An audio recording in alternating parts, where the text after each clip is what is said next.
Hello everyone and welcome back in our second session of today's conference, a session on data, richness or risk.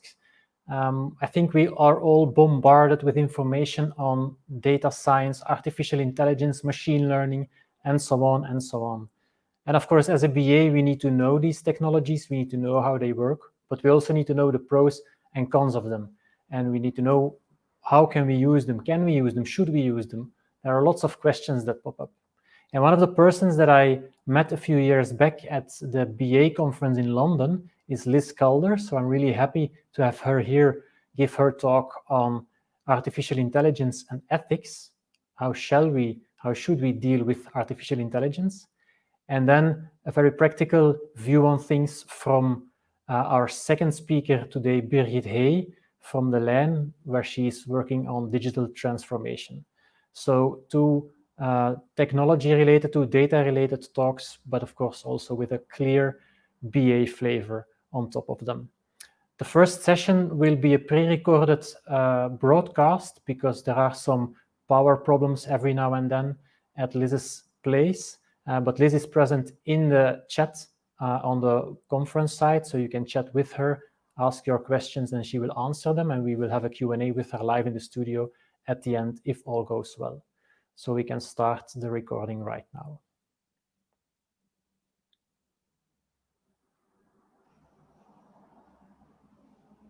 Good morning and welcome to this session at BA Beyond on modern ethics and the business analyst, or as I'm calling it, we can, but should we? So normally I start off this session with a little survey, and I've run a few of these all the way through the talk, but obviously because I'm in this recorded version, I can't do that. So what I thought I'd do is I'd show you the results of the previous surveys I've done at other sessions. And the first one I want to know is, of course, why are you here? What is it that interests you? What's your level of experience of working in an ethical environment? And I think these results are, they're quite interesting in showing the range of experience of people still in our industry. We've got some who are obviously working in a very ethical, rigid environment. There's a lot of industries already that have very strong ethical frameworks.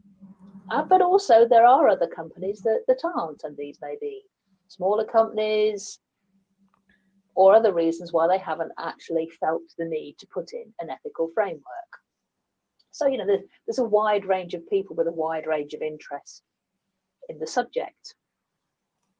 And my interest in this subject came up a few years ago when I was at a conference and I was listening to somebody talking about the world of digital transformation and disruptors and how the new world is going to be.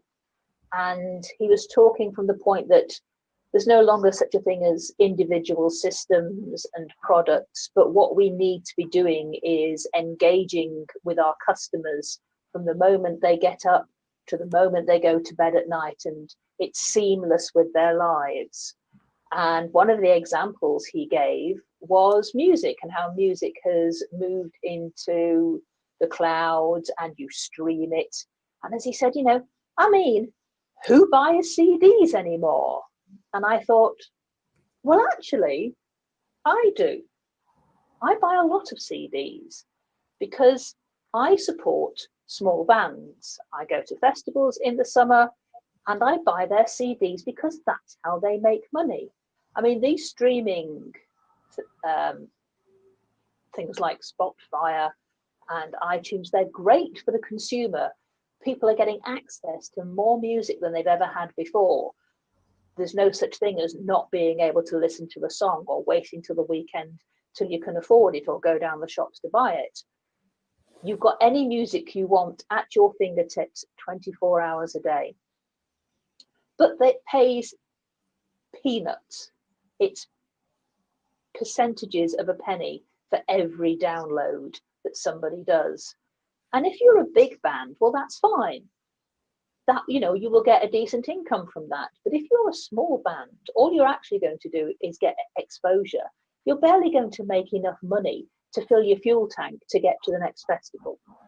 And as we can see, while COVID and in the lockdowns happening, small bands are really struggling because the way they make money is through live performances and their merchandise.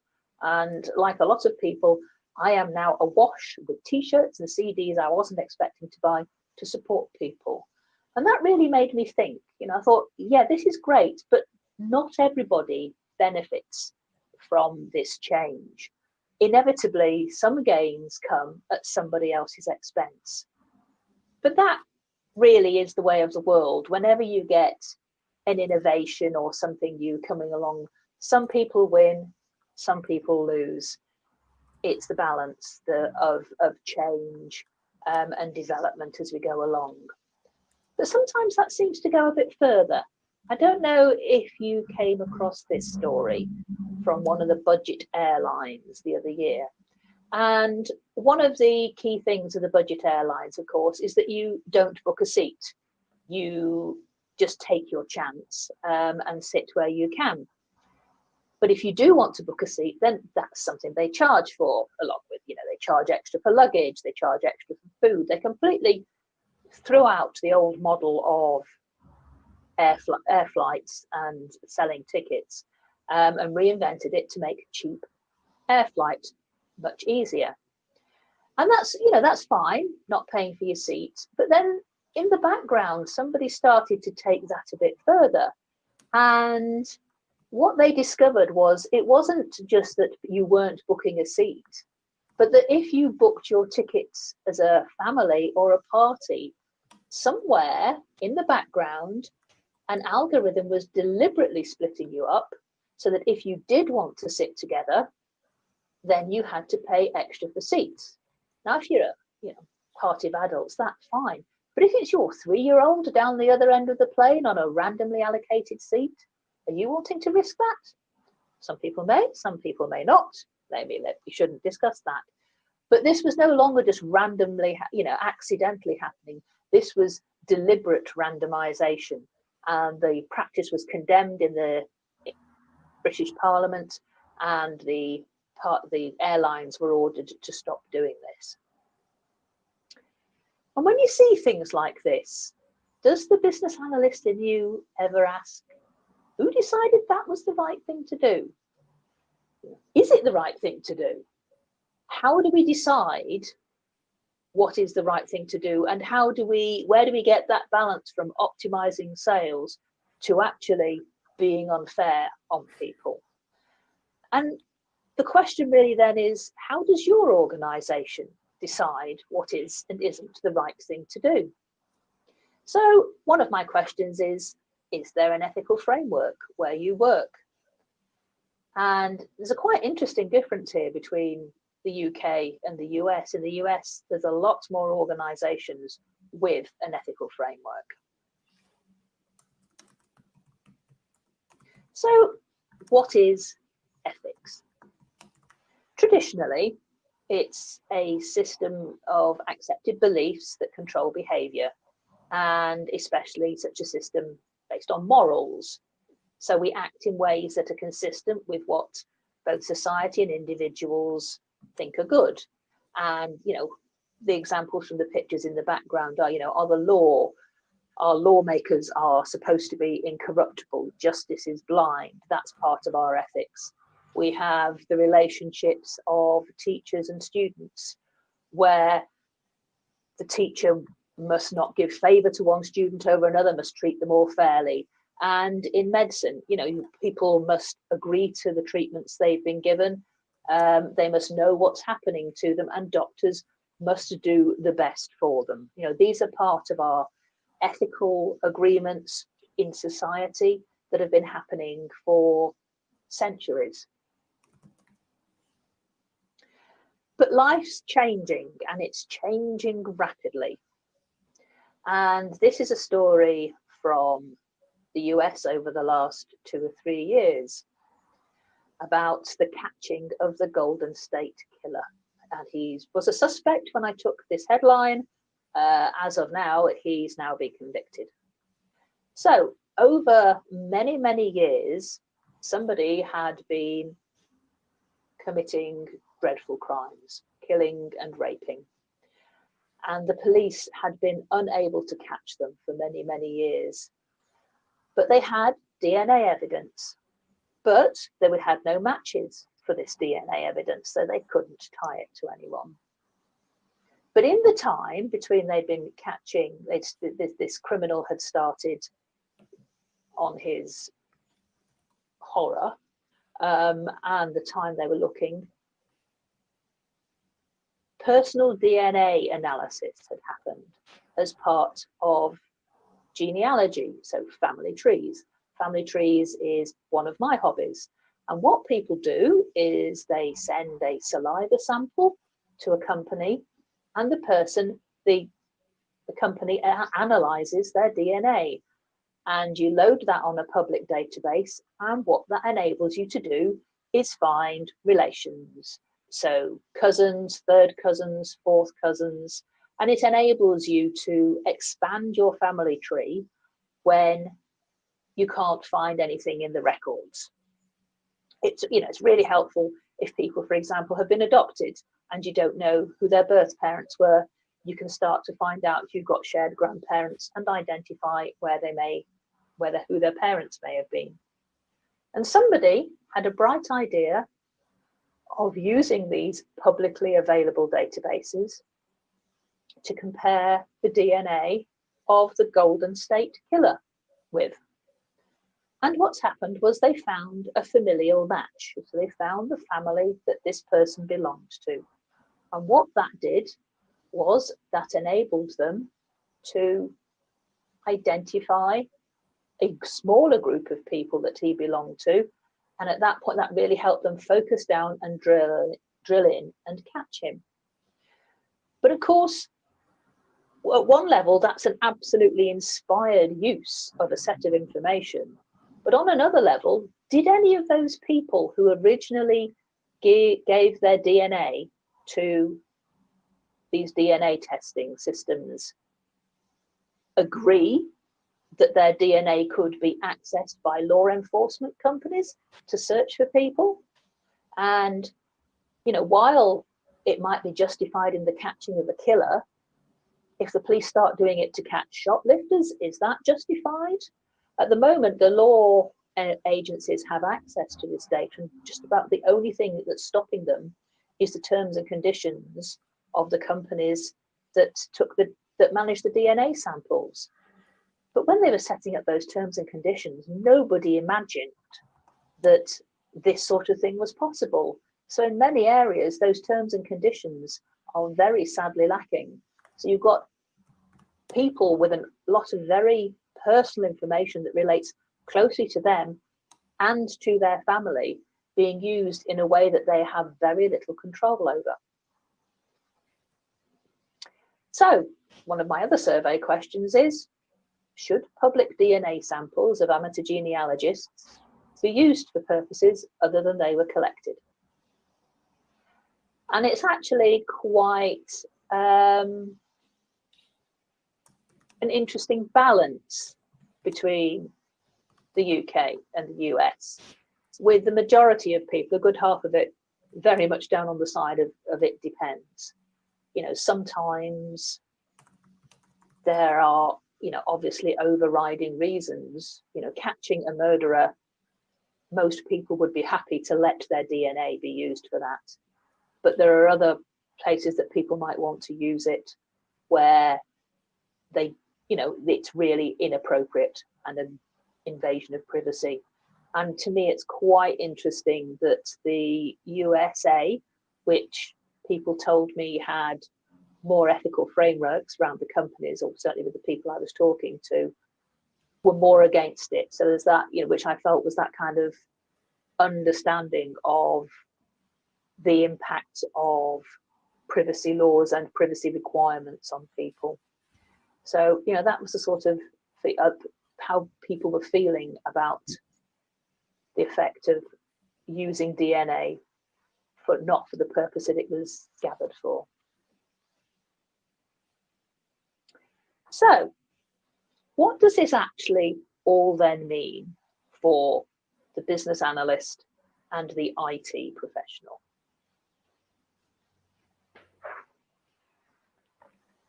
And in the words of Paul Virilio, when you invent the ship, you invent the shipwreck. When you invent the plane, you invent the plane crash. When you invent electricity, you invent electrocution. So every technology carries its own negativity, which is invented at the same time as technical progress. And I think this is a great concept because we view the IT world, especially in terms of progress and what it can do and what we can do that we weren't able to do before. But I think it's really important that we're aware of the potential negative sides of what we're doing. So, modern ethics, what is it? So what is the right thing to do in a world that's ever changing? And we don't have that social contract about what is right and wrong. And there has been no agreement on how to form an opinion. And fundamentally, if there's no one to tell us what to do, no agreement, then we do have to decide for ourselves. We have to bear that in mind when we're working with a technology and not wait for somebody else to tell us what to do. So what sort of ethical challenges can we come across? And they probably fall into three main areas. There's the ones that are illegal, so that there are laws against them. And this is where a lot of our privacy laws come in and our consent laws. So it's very clear there what we are legally allowed to do or not allowed to do. Then there are things that are probably legal, but still come under an ethical. So they're then manipulative or playing on people's subconscious and getting people to behave in a way they maybe wouldn't do if they had time to sit and think about the issue, or were given all the information they needed to balance the choices. And then there's a whole other set of ethics around unintended consequences, where we have a negative effect on a person or a group of people because we just have either not the experience or we didn't take the time to think through what could happen with this technology, what the possible edge cases are, and whether it was worth it, whether it was worth the risk, or maybe that we didn't do a sufficient risk analysis. So I think these are the three main areas that we're liable to come across unethical behavior. So illegal, we're talking about Volkswagen and the manipulation they did of the diesel engine systems in order to pass emissions tests. That was very clearly both unethical and illegal. It really hits the environment, and it's lying to people. Unethical, this is where a lot of sales and advertising type techniques can often be quite borderline when it comes to manipulating people to push them towards a decision earlier than they might like. And unintended consequences, well, that's an example of the music streaming that I mentioned at the beginning. Nobody who was developing that ability to stream music was actually considering the impact on the music industry itself. It was all about how great this would be for the consumer. So who does ask in a project, should we do this? Where is it asked? I mean, I suppose in my thought that really should be in the business case. That question should be asked there. We have techniques, there are plenty of techniques to use. The PESTLE technique is one. When you're looking at a new change program, a new piece of work, what are the political, economic, socio-cultural, technological, legal and environmental issues around it? Legal ones are often very clear. Do we hit privacy laws? Do we hit SOX? But the socio-cultural, who's going to be affected by it? Who's going to be able to take advantage of it? Who's not going to be able to take advantage of it? We see that throughout the whole tech industry, where if some things are only available to you through an online system, then if you don't have a smartphone or don't have broadband at home, you're very, very limited. about your access to it. And again, with COVID, that's hit a lot of people, because people who didn't maybe have internet access at home would use the local library. They've all been shut. There's a whole set of disadvantaged people have been cut off from services they need because of their inability to access the internet. And again, an unintended consequence. But we do have techniques for thinking around these issues that maybe we're not using as well as we should. So one of the things with raising issues is, will they be listened to? Could you feel that you safely raised them at work? Would you be looked positively on? Would you be looked negatively on? And again, a very, very encouraging set of responses from the people who did this survey with me in the UK and the US. The huge majority of people could either felt they absolutely could raise ethical concerns, or maybe they could. Only a very, very small number of people felt they couldn't raise ethical concerns at work, which I thought was really very comforting. So let's move in and have a little look at some of the types of ethical issues that we might hit when working on a project. Where are the monsters hiding? Where could they be? So there's a key one, as we're seeing with elections around the world: misinformation. Is the information that you are sharing true? Is the information we're consuming true? Are we making decisions based on the correct amount of knowledge? Internet harassment, a huge problem. People get, abused regularly on Twitter through its open forum. When people try and stop that, these people have disappeared like Scotch mist. So internet harassment and that can be very, very distressing for people. So that's a key challenge. Bots and AI, these are often making decisions that can affect people's lives. If you've got AI going through and assessing CVs or applications for loans, and the rules that they're doing it on are not fair, then people can be rejected, but they can't find out why they've been rejected. Then they've got no way of overcoming this or talking with a real person to find out the reasons. So, that can lead to unethical behavior by companies. Privacy is a huge one. So is your data private? Is it safe? Is it secure? Can people trust you with their data? And then when it comes to design, an area I want to dig into just a little bit further is something called dark patterns, because this is something that can affect us when we're actually looking at systems ourselves. So we have the business requirements, the business needs, and then we move through to actually, well, how are we going to build this?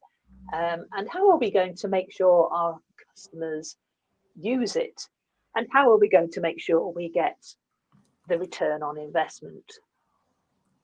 And the dark patterns is an area where the internet flows that we're used to get used against us.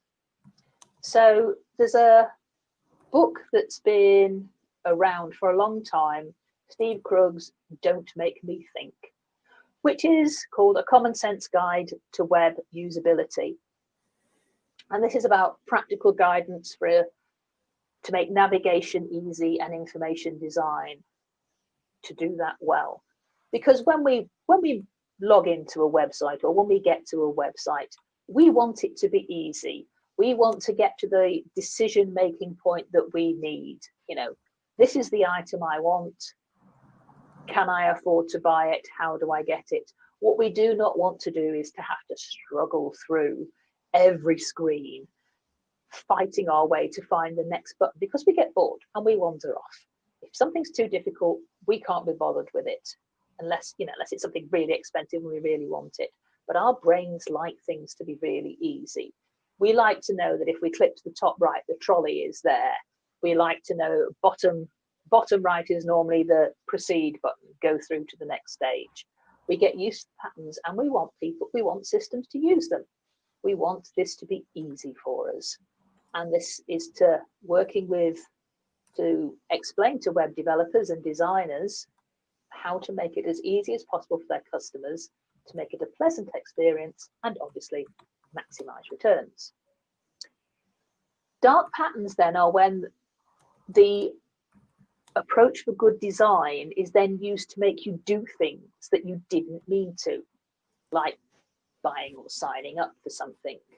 So, and there's these various groups of dark patterns. If you go and have a look on www.darkpatterns.org, then you can see some of these and more examples. But there's various techniques people use, but sneak in the basket, extra things like insurance getting added in your final basket. Where did that come from? Forced continuity, where you find yourself signing up for something and you can't get out of it. Getting you to spam your friends. Hidden costs, disguised adverts. Is it a real thing or is it an advert? Stopping you easily comparing prices. So there's all sorts of techniques that people use to try and persuade you to buy, or they're actually getting at your subconscious and your biases to persuade you to buy without you realizing it. And it's the fact that they're going for your biases and you aren't aware that you are being influenced to make these choices is that what makes them the dark patterns. So I went and I found some little examples of these. And the first one here is from Airbnb. And I know this one's caught me, and it drove me mad the first time I used Airbnb, and it's actually put me right off it. But you go and you check for prices, and it gives you, oh, there's a house, that's where I want to be. It's got the right number of bedrooms. Oh, that's a good price for a week. And then you go through, and as you get to the end, then there's all these hidden costs suddenly appear. Service charge, cleaning fee. What? Seriously, what's all that about? Putting the cleaning fee on for a rental cottage at the end? I was livid when they did that to me the first time. But of course, by this stage, you have mentally gone through and you've seen how many bedrooms, you've had a look, you've said, yes, my brother and his wife can go in there, the children can go in there, oh, there's parking for all the cars. You've mentally put people in this house, you've mentally driven there, you've worked out where it is. And by this time, you are really quite sold on this property. You don't want to start all over again. So you kind of go, oh, I suppose so. But yes, there's a lack of friction pushes you through. And then right at the end, they sneak a load of hidden costs into your basket. And that is a standard dark pattern. We get used to it, but we shouldn't. We shouldn't accept this sort of behavior from people. Another one from lastminute.com. And this is one that really takes advantage of our understanding of how websites work. So here they've got a radio button that looks like inactive, but it's not. So when you want to fly, but you want fixed dates, there was this button here that was grayed out. Discourages you from looking for fixed dates, but actually you could choose that. I assume they fix this now. I haven't checked up on it, but that's a misdirection dark pattern where although you are able to do something, it makes it look like you're not, and it tricks you into a certain amount of behavior, which is, hey, make those dates as flexible and inconvenient for me as possible. And then this one, these used to really annoy me, confirm shaming. So you get these pop-ups. Do you want to sign up for my site? No, I don't.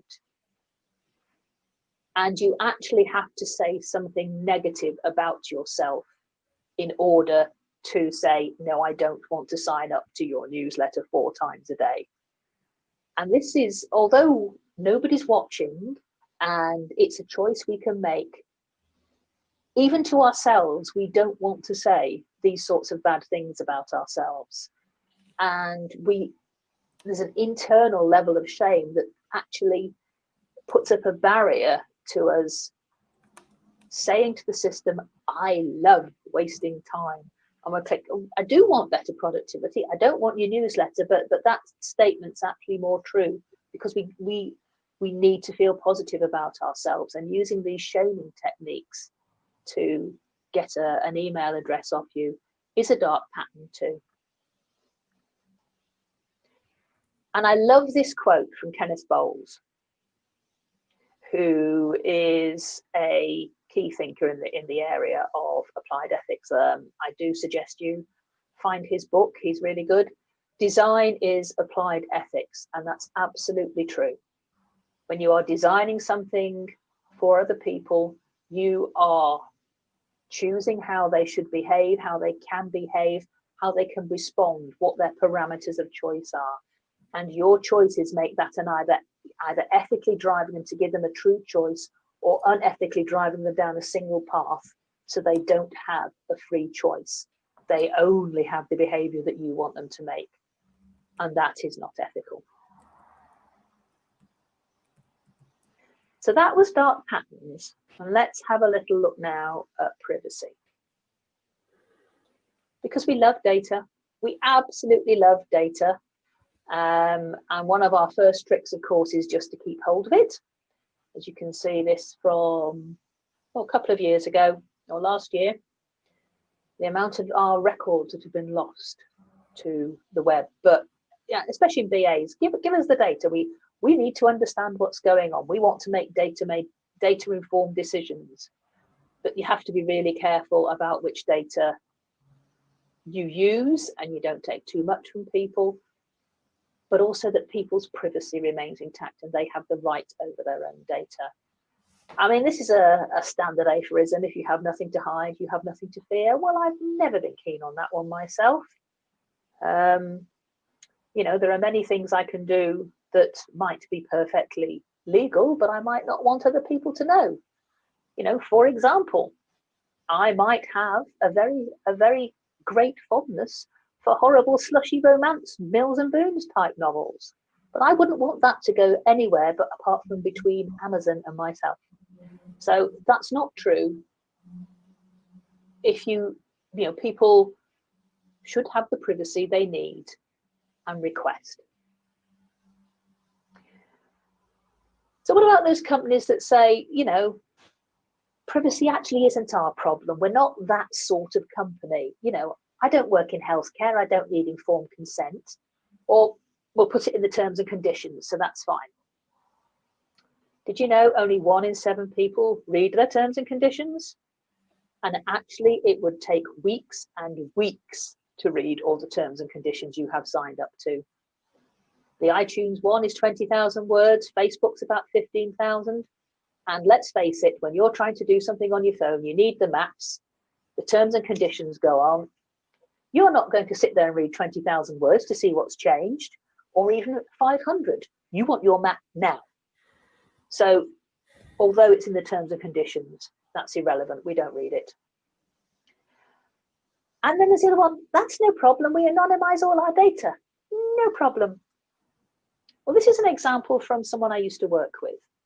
And his wife had a genetic illness, and she was working at the local hospital, or not working, but she was at a clinical study, helping a research project. And they'd get invited in for seminars on how the research was going. And they'd be shown data like this. You know, so they've anonymized all this data or de-identified it. That's fine. But my friend, he knew his wife was on the study, but he also knew that his son was on the study. Oh, and her father. And all of a sudden, this information is no longer anonymous because he had one extra piece of information.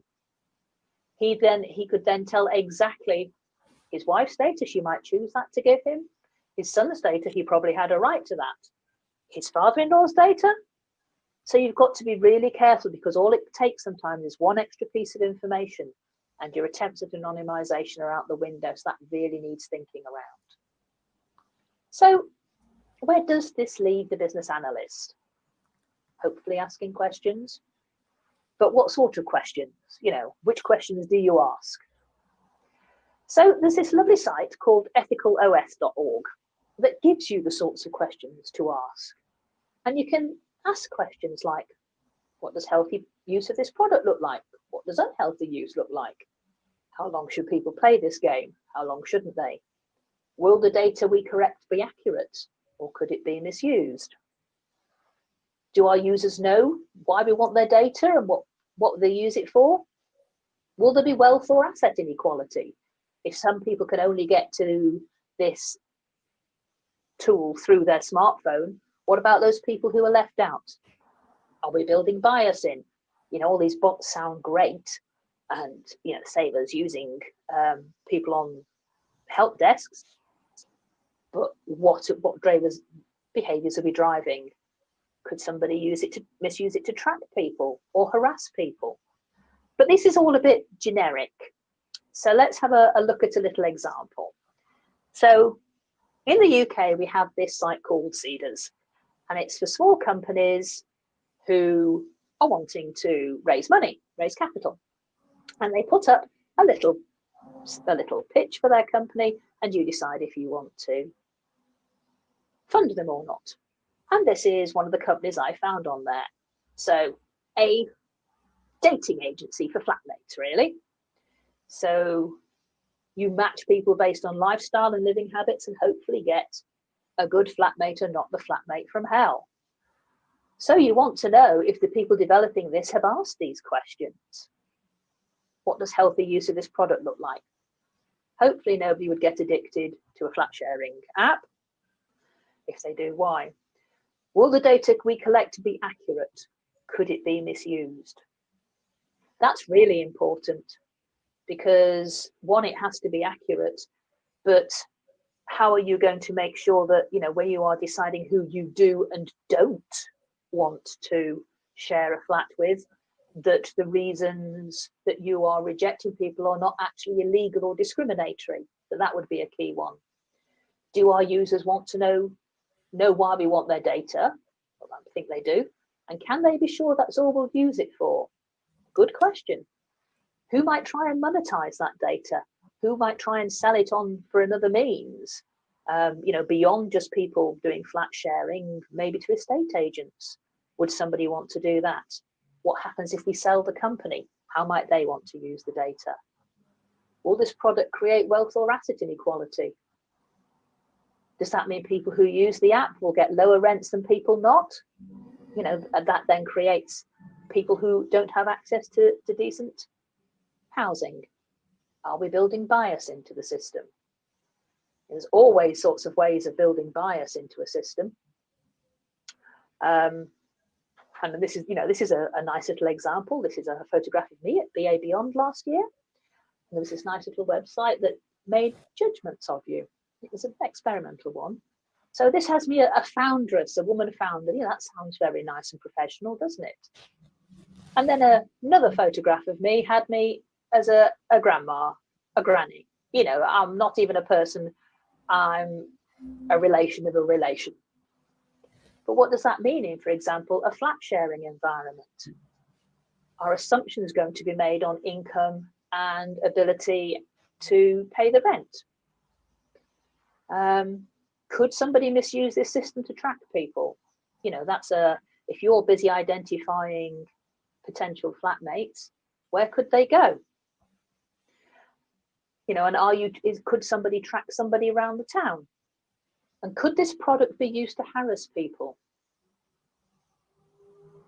How do you communicate with these flatmates? What limits are there on what you can say to them, how you can say it to them, and how often you can talk to them?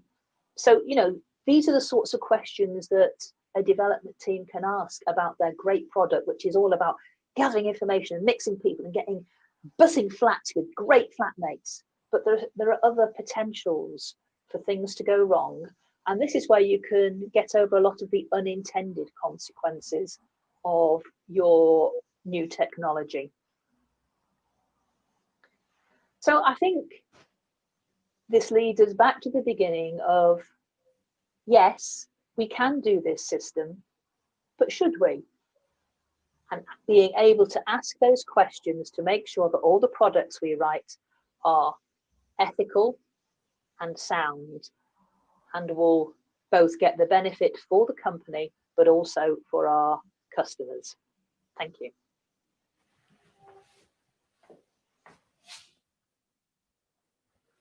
All right, thank you very much, Liz, for your presentation, which was pre-recorded, but we have seen a number of interesting questions and answers in the chat.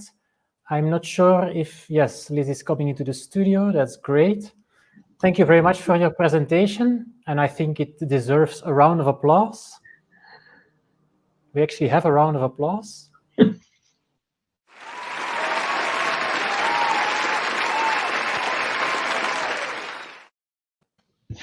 That's lovely, lovely. Yeah. It's not virtual, it's real, but still, yeah, not the entire same experience. So nevertheless, thank you. I was wondering, how easy is it to get this on the table? Because this is, in my experience, a topic, ethics, that while very relevant, is not so often deeply discussed. It's not part of the daily job of analysts yet. It's not on the agenda, on the daily agenda of organizations yet, at least in my experience. Is that in your experience the case? How do you get it started? Yeah, yes, it is. Well, I agree. It's not on the agenda a lot. I mean, obviously, you've always got the lever in with the legal requirements for a system, you know, but actually, even getting that thought about up front rather than an after effect of, oh, we need to roll this out and oh, we've not hit all the data privacy laws, is something that most organizations are learning. But I'm actually myself at the moment trying to start these conversations in the organization I'm working with, using that structure around ethical OS as a framework, and I'm taking that into things like product managers groups meetings, just to introduce the ideas and the concepts to them of the wider things that need to be considered. But I think, you know, in the business case is often a place where you can start to look at a solution in the wider context, but also in the non-functional requirements. That's especially where you can start to look at the impact on the law and some of the more ethical behaviors. But again, there's also a lot of the UX tools, such as user journey mapping and empathy mapping, especially, we can really start to look at the effect on your stakeholders and customers. So it's not in most organizations an automatic thought, but there are ways that you can start to introduce parts of it and get people to start thinking around some of the areas. Yeah. And do you have the feeling that if you initiate a conversation, that there are usually people that agree with you that this is a topic and that you can slowly build up, let's say, a group of like-minded people to keep this under attention? Yes, I do, because most people think that they are good people.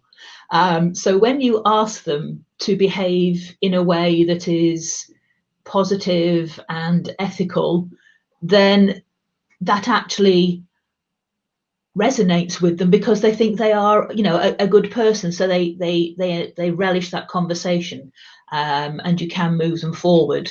And we are seeing in the wider industry that companies are rising and falling on their reputations and on whether they are seen to behave in an ethical fashion. So it's not just a concept of this is the right thing to do, but it now has real business value, because if you are seen to be taking advantage of your customers, then people stop buying from you. Yeah, yeah. Yeah, I agree. So that gives it also indeed its place in the business case. Yes. You mentioned, yeah, absolutely. Okay, thank you very much. If other questions pop into the chat, we can tackle them also in the extended Q&A after Birgit's session. I also noticed that both Stefan and Bert liked the presentation. Bert also liked the reference to the book. He says it's a very accessible book that you mentioned. So people clearly enjoyed it. We had quite a bit of viewers, and now we can move on to Birgit's presentation on her experience with digital transformation. Thank you. Hello, Birgit. Hello, Thanks for Philippe. joining the studio. The floor is yours. Yes, thank you. And welcome, everyone. I have the honor to present you today a new perspective on the approach and growth path of successful applications with artificial intelligence. Let me take you to a wonderful place 30 years ago in India, where a very talented 16-year-old boy enjoys his passion, playing cricket. His name is Sachin Tendulkar. On the other side of the world lives an 18-year-old unknown and happy student who could not decide which field of study to choose after high school. Everything seemed interesting to her. Her name is, yes, you guessed it right, it's me. These two young people grew up and work in two different worlds.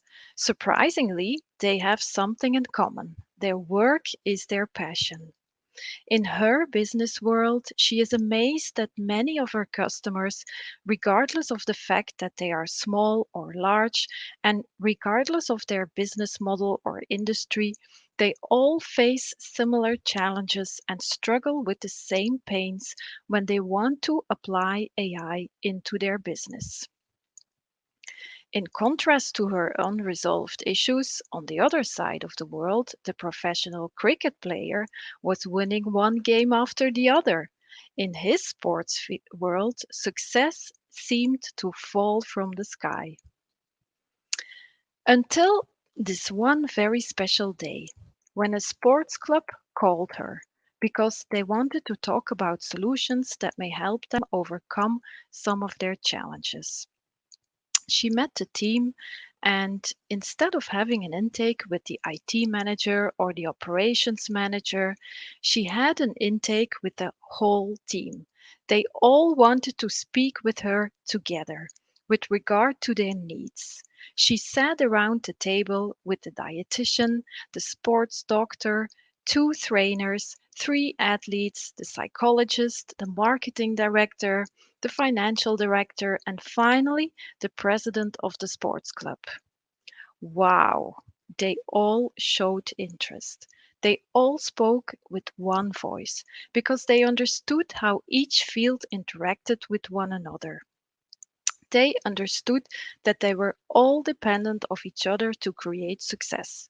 Nutrition, training, drive, trust, belief, money, branding, and strategy. Wow, this was a very special experience. However, she still had no answer to the problems most of her customers were struggling with, and she kept worrying. Why different departments with brilliant expertise in their professional fields are not working together smoothly towards the same goals, and why people find it so important to achieve individual success. She leaves her worries behind and goes running in the forest, together with her dog, who is always happy and joyful. Here they both enjoy nature and experience the love for the sport together. Her loyal dog is sniffing happily and snooping around while she enjoys speeding up her heartbeat and clearing her mind. After her 8 miles run, she recovers with a refreshing drink while enjoying a cricket game on television, where a young man is declared the hero of the competition. But what interests her so much were his words. Success is a process. During that journey, sometimes there are stones thrown at you, and you convert them into milestones. A top athlete who thinks in processes and milestones. How special is that? And after years and years of worrying, she finally found that special key to artificial intelligence success stories, thanks to Sachin Tendulkar. And here is the answer: artificial intellification. It means that we must understand that AI is not a product, it is a process. It also means that we must understand the forces of co creation.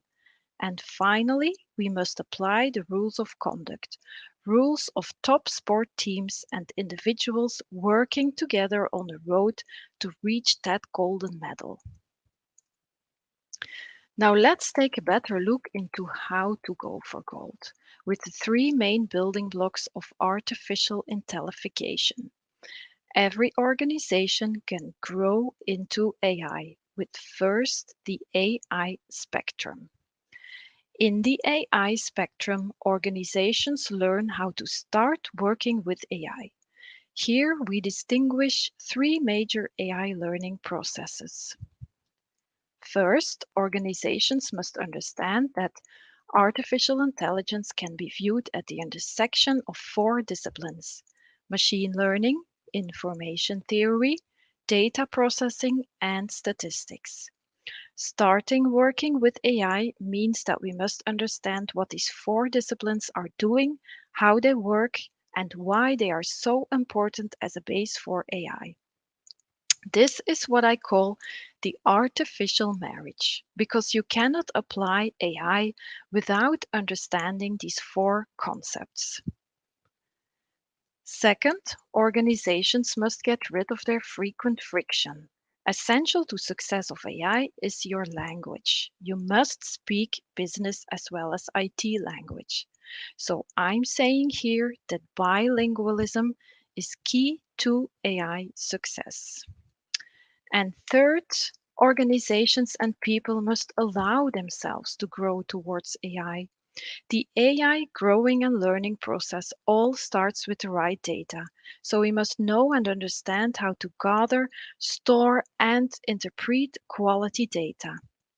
This takes time, and every organization can start easily getting the data right. If you allow yourself to grow towards AI, you learn about data quality, data processing, statistics, and beyond, and your overall organizational growing process will deliver much more value with the same effort compared to the traditional growing process that most of our organizations go through, which ends up with the known disasters, especially in Corona times. You can only disrupt if you follow the right growing process.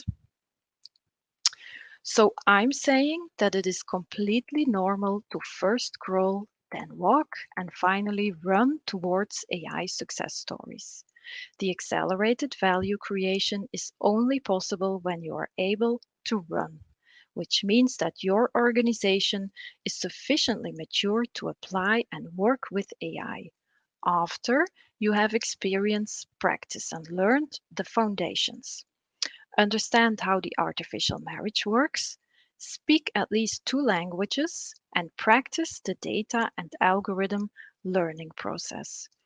This is what I call the AI spectrum. Now let's have a look at the second major influences of AI success, the forces of co-creation. Successful AI applications are only possible if the organization understands the influence of the following 6 dimensions: business model, organizational structure, financial models, technology, people's mindset, and the organization's culture. These dimensions all work together to enforce innovation, flexibility, smart growth, happiness and health of people, and finally, the organization itself. Let me give you an example of a co-creational force. Let's start with technology. For theft prevention in a retail store, The trained and optimized technical algorithm can, based on a combination of specific movements captured by a camera and an image recognition system, predict that a customer will steal.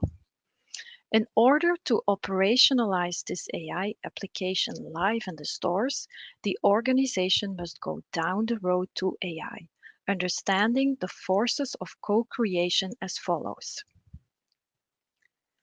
People from different disciplines, for example, legal and HR experts, process analysts, or some people from IT infrastructure, must work together and understand each other's language to use the data, process, and technology operationally in the stores and to make sure they are legally allowed to use the images for theft prevention purposes and to act live in the stores upon warning signs.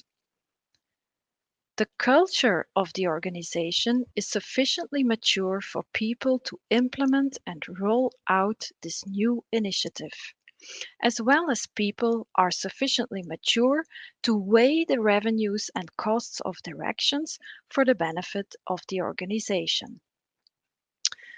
Then the business model is protected by the fact that goods are sold and not stolen. And we have one clever analyst in our team who discovers a new business model for the retail group based on the new AI learning algorithm.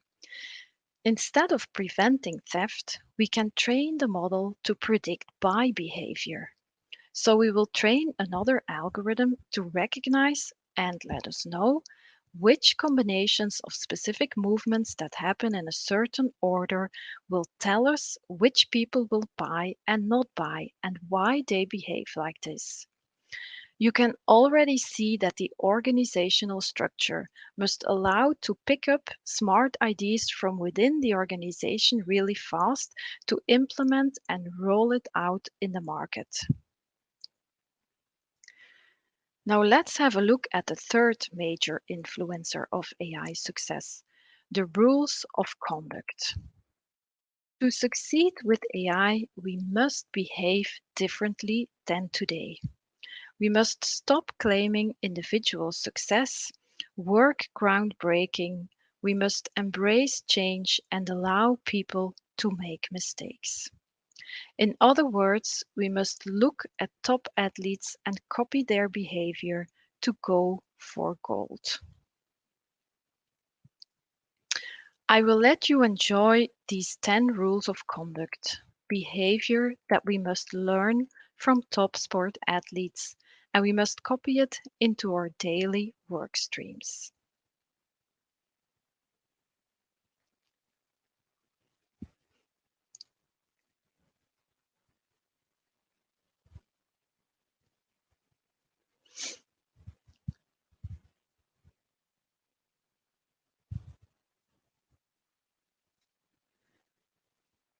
Let's have a look now at some winners and losers and what they say about how they look at the road to AI. Avnet Logistics produces motherboard components such as chipsets that they tailor assemble for the customer. At a certain point, the demand of their customers increased exponentially so that their existing process and resources could no longer keep up with this rising demand. For Avnet, it was important that the solution, whatever it was, respected a number of HR principles. So it was important that people did not have to work faster or harder by performing more tasks within the same time frame. The solution came about by looking at the problem with various experts, where in many situations the operation manager, process manager, IT, and possible an external business consultant would sit together. The problem was looked at much broader here. In addition, HR, purchasing, finance, security, and privacy, as well as a few production employees who carried out the operations themselves, sat around the table, working towards the same goal, respecting each other's language, and The interest in data processing, image recognition, and even statistics increased day by day. Pixel Vision developed an algorithm that converts images of the final composition of a tailor-made chipset into data. So production employees no longer have to calculate everything themselves and can assemble the products much more easily while the computer indicates on a screen where exactly the tray with chips needs to be improved. They saved up to 30% in working time, and the incorrectly composed chips are reduced by 85%. The trained team, with a mix of competencies representing the entire organization, is ready for the next step, the next level, the step after image recognition with predictions and other AI applications. Now let's have a look at a winner in the gamification industry. Dai Studios has developed an amazing gamification learning platform. Together with CEO Mike Ptasek, they switched from the gaming to the gamification industry with their spin-off in 2015. Their renewal quickly became a great success. Whenever I speak with them, I notice a number of things. They understand the journey to AI because they engage in data processing on a daily basis, feeding their statistical analysis, machine learning, and other algorithms to create a new game-based learning. They speak the language of their customers, which is reflected in their solutions for various sectors. All Play It Safe employees know the vision and strategy of the company they work for. This means that they are aware of the way in which they as employees and therefore also the organization can grow in AI. They know that AI does not arise by itself and that it is not technology that you apply. AI is a process with data, people, knowledge, co-creation, and a team that behaves like a top sports team. As an innovative technology player, they continuously monitor their finances and keep an eye on their business model. They look at the market and its needs, and when they sense that there is a certain new but stable need in the market, they will not hesitate to adapt their business model or create a new one. And finally, they work in an environment that they see as an extension of their hobby. The great thing about this whole story is that AI drives their business model, internal organization, financial policy, culture, people, and technology are ready to make the journey to AI. Also at the Lane, we are on the road to AI, taking the first steps into the right direction of data analysis and process automation. Here, by means of RPA, we partly automated and accelerated some steps in the process of electronic invoicing. In this project, we learned to analyze both data and processes, and although we realized that we have not yet made a prediction model, we already know some important foundations on the road to AI. We better understand the importance of qualitative data, how data must be stored, and which data processing requirements are necessary to feed new technology. The whole world faces the same challenge of traffic congestion, and surprisingly, today we are living in a world where technologically the sky is the limit, and mobility models can drive an entire city so that both public and private transport seamlessly integrate in real time with traveler needs that move freely. But as long as there is no artificial intellification strategy in place, there will never be a solution for the traffic jams that we humans are facing every day. First, there is no actual team today where members are allowed to grow to AI. Second, we are missing an important understanding of the power of co-creation. The strategic compass with a clear vision and strategy with which we move towards an all-inclusive ecosystem for mobility must be guided by a mix of stakeholders who train together for gold. We must have stakeholders on the business side, political and economic experts, on the organizational side, in this case, representatives for Flanders, Belgium, or maybe even Europe. We must have financial experts. They must then investigate who is going to pay what. Cultural experts who inspire people to go for green.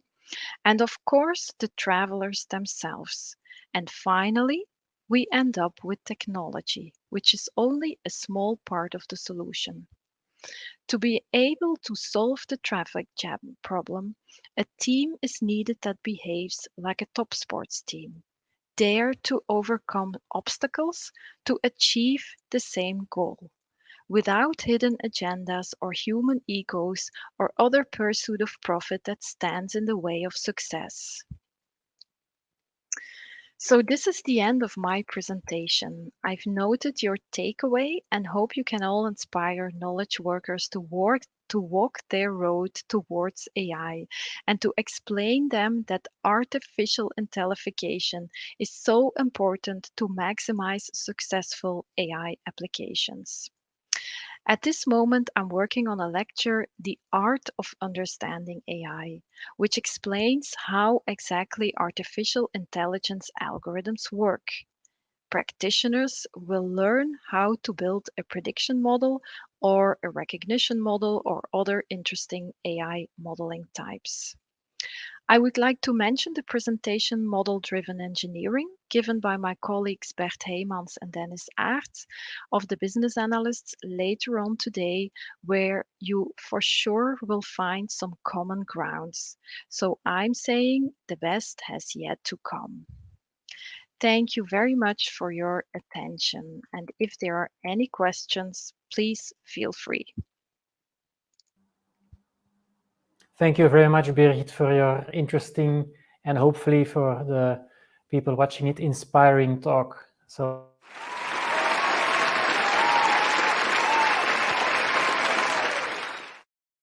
that feels so good. A very well-deserved round of applause.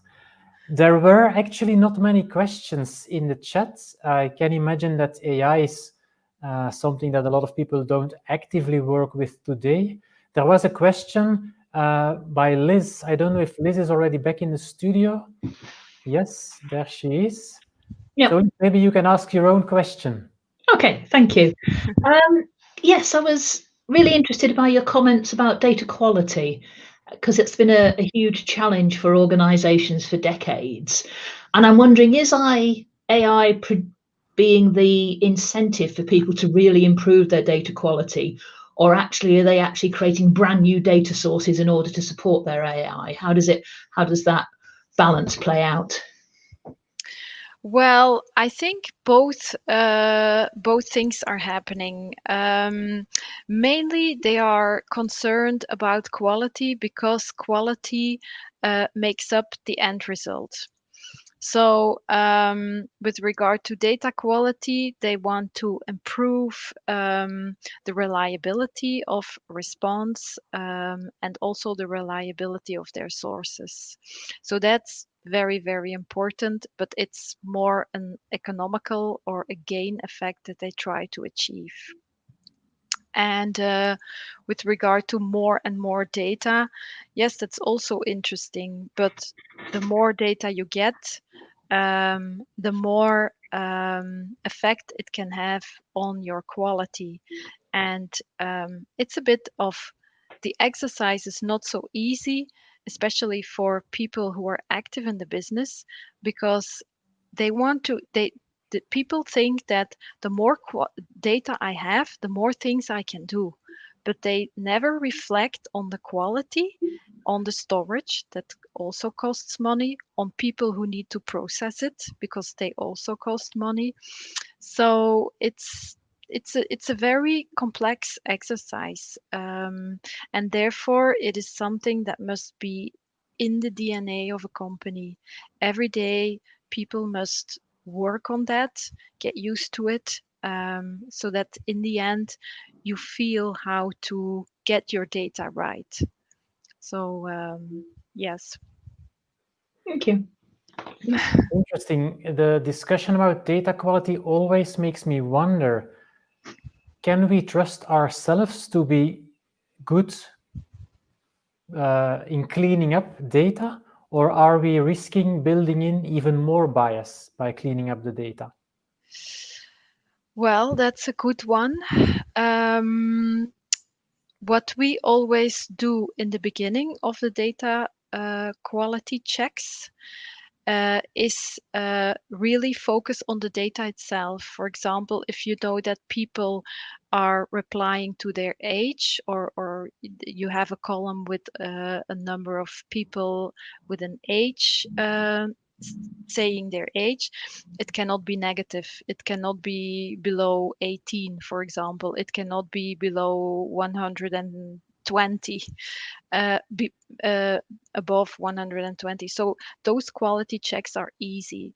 Also, checks with regard to sources coming in where you have, for example, a wrong delimiter.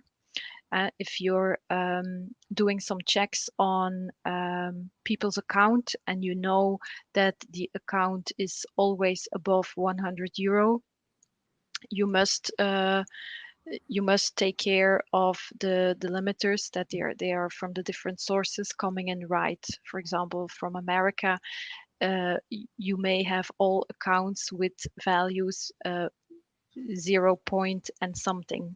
So there's something wrong with your delimiter. So that's very easy to do. Mm-hmm. But the other, I had an interesting, well, I worked with a student during July, August, in an interesting topic where it was an analysis of an how do you say, an enquête in English.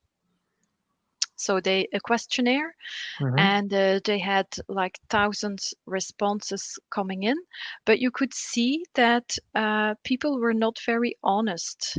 And although it was an anonymous questionnaire, still you had people who could not really be honest, but also who misinterpret some of the questions. That became very clear when we looked at the answers.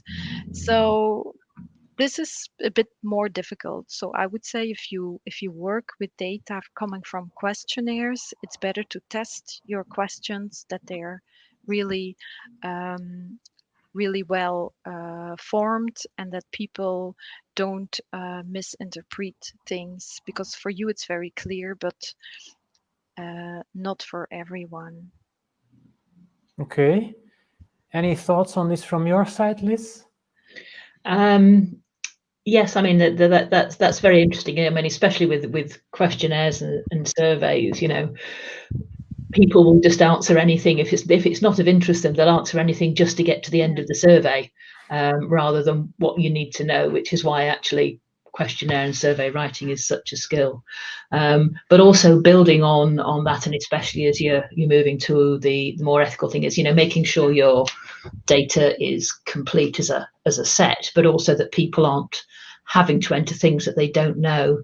But also taking it that step wider is, when you have a set of data, how representative is that of the people and the situations and everything else that you actually want to apply your algorithms and AI for? So is your data set, you know, you can have the most perfect, highest quality data set, but if it just doesn't have enough of the situations that you're going to come across, then it's going to be, you know, you're not going to get the right decisions in all cases. So it's not just looking at what you've got. There's also a bit of it that's looking at what you haven't got and how you fill those gaps.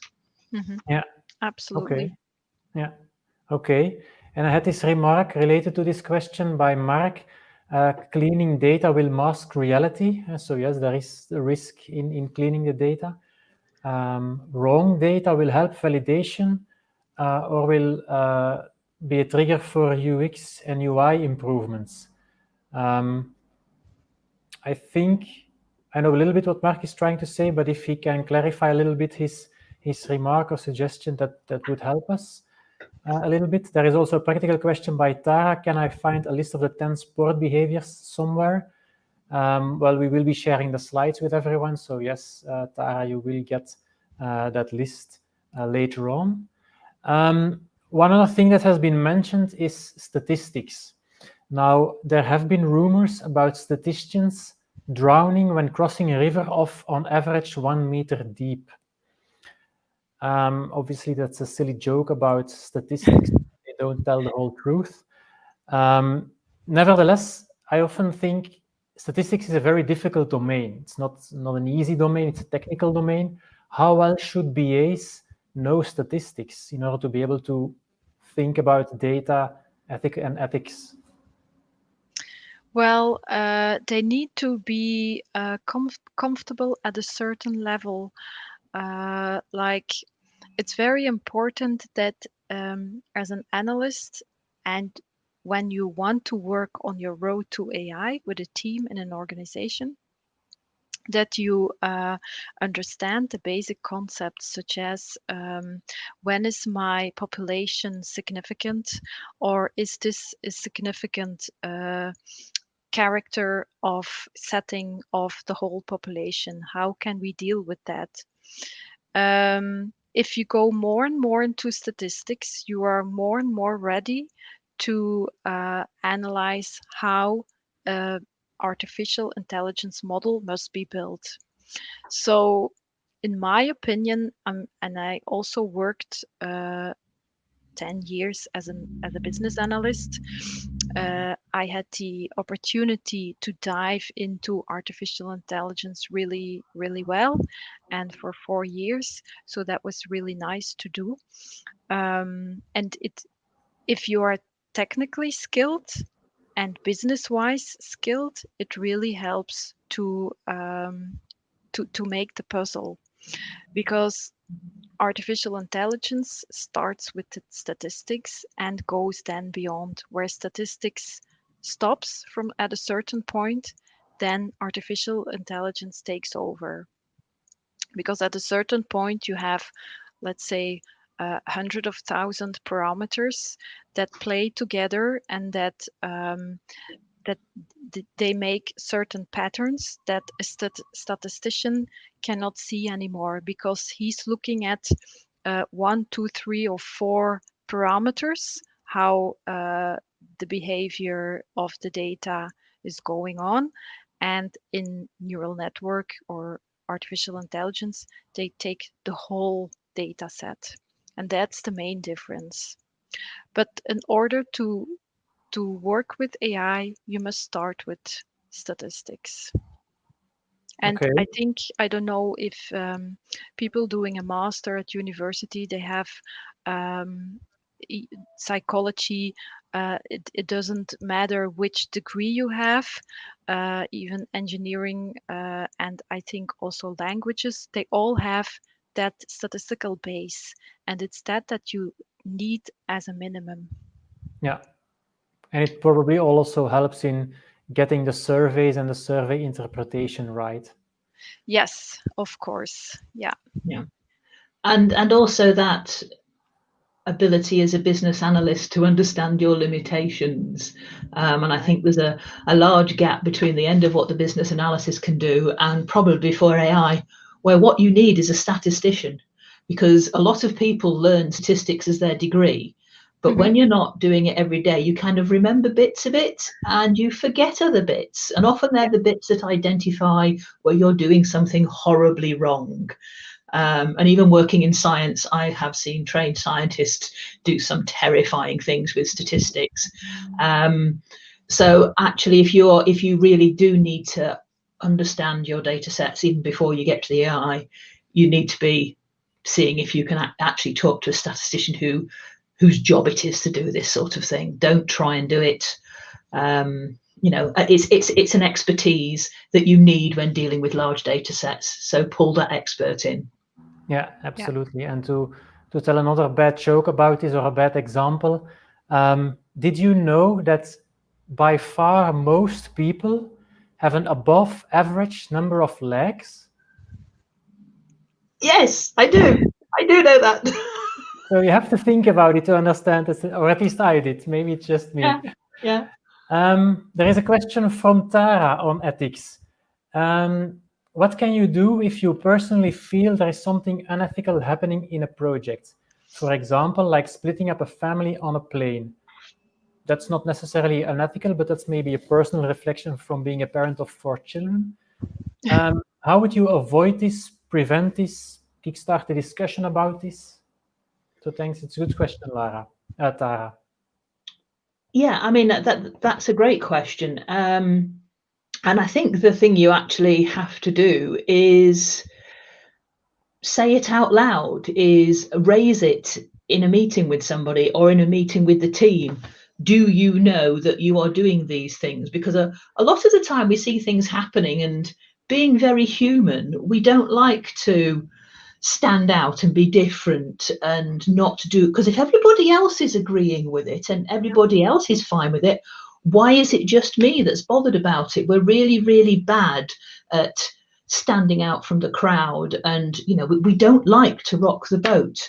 And I think the first thing to do is actually say it out loud. Do you know we're doing this? Is this the right thing to do?